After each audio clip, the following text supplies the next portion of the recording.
Vilniuje išdalintos sidabrinės gervės Lietuvos kino ir televizinio kino apdovanojimai. Renginio vedėjai aktoriai Ramūnas Rudokas ir Gražina Balandytė į sceną kvietė pačius geriausius šių metų kino kūrėjus. Apdovanojimams kūrėjus rinko komisija peržiūrėjusi 41 filmą. Trumpametražio filmo kategorijoje iš Marato Sarkisian Lernavan režisierės Linos Lužytės Jau puiku tik dar šiek tiek ir Dovilės Šarutytės Aš tave žinau išrinktas pastarasis. Geriausio dokumentinio filmo kategorijoje laimėjo Upė, režisieriai Julija Gruodienė ir Rimantas Gruodis. Geriausių televizijos filmų nominuotas Naisių vasara, kurio režisierius Saulius Balandis. Šiauliečiai aktoriai vaidinantys Naisių vasaroje sako, kad šis filmas ypatingai pamėgtas Šiaulių krašte gyvenančių televizijos žiūrovų iš tikro yra kitoks, nepanašus į kitus filmus.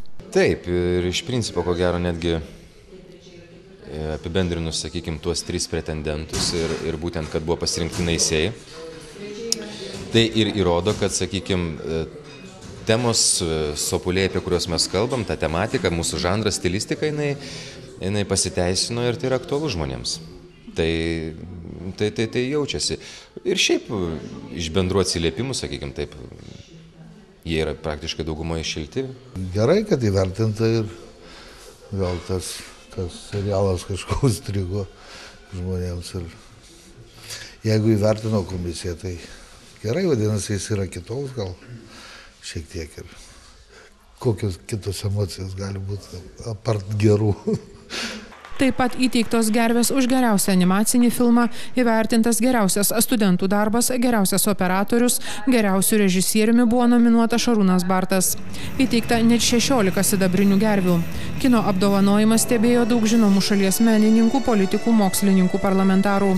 Seimo narys Andrius Šedžius, stebėjęs iškilmingą apdovanojimų ceremoniją, žavėjosi lietuviško kino produkcijos kūrėjais, džiaugėsi, kad įvertinti jo gimtąjį Šiaulių kraštą garsinantys menininkai. Lietuvišką kiną, ypač tą, kuris yra plačiai reklamuojamas, kuris yra demonstruojamas kino teatruose, tikrai tenka pasižiūrėti ir galiu pasakyti, kad tikrai aukščiausiai vertinimai.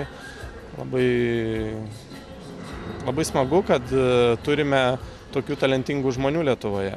Daug žurnalistų dėmesio sulaukė ir pats parlamentaras.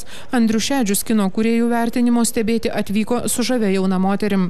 Žiniasklaida nepraleido progos pasidomėti, kas sieja parlamentarą ir šokių pasaulyje gerai žinoma Beatą. Tai yra mano šokių partnerė ir daugeliui, aišku, buvo labai smalsu. Buvo informacija pasirodžiusi, kad politikas Andrius Šedžius dalyvaus šokių projekte ir tikrai visus labai domino, su kuo jis dalyvaus. Ir šiandien buvo ta diena, kada visi viešai pamatė, kas bus mano šokių partnerė. Šokių projektą, kuriame dalyvauja ir Andrius Šedžius, Lietuva matys rudenį.